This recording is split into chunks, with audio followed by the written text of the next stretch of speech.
All right, Jim, lots to talk about. We'll talk about Corey Kluber a little bit later. Let's Who? start. Former Indian. Oh, okay. Corey Kluber. But let's start with, well, you may want to have the same reaction. Let's talk about Freddie Kitchens. Yes. Yeah.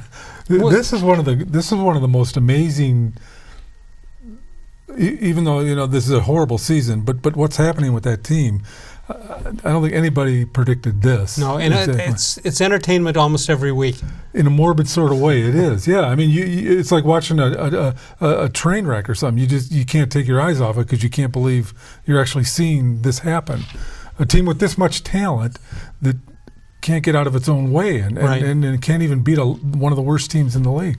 Well, hey, they lost to two guys with quarterbacks who were undrafted. Right? Yeah.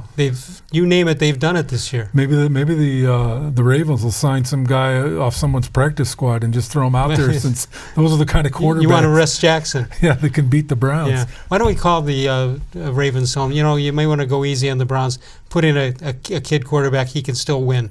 Yeah, because the Browns have already beaten their number one guys. Right. So, yeah, that's provable evidence. That's one of the most unexplainable outcomes of this NFL season, don't you think? What the Browns did to not only Ravens? beat them, they blew them out almost, right. Basically, 40-25, whatever it was. All right, so now you've got a game that might have been important. It isn't anymore.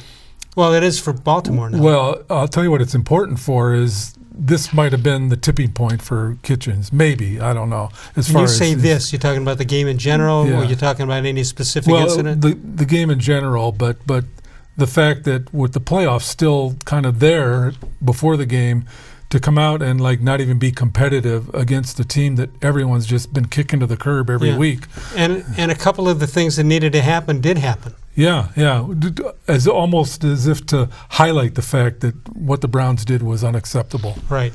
All right, so it's unacceptable. What does that mean? What's the next step?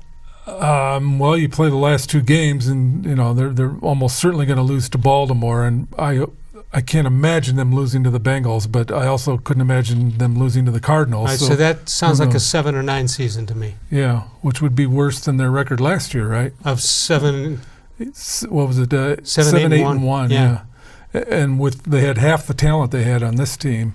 This is not a good. Everything, in my opinion, everything that's happened this year, at least 90% of it, points directly to the head coach and his situation. And it's not his fault that he's never been a head coach before. But this is the kind of season sometimes you get maybe with a guy that's never done this before, because it almost looks like he's trying to keep everybody happy. So he's keeping nobody happy because the offense is just horrendous.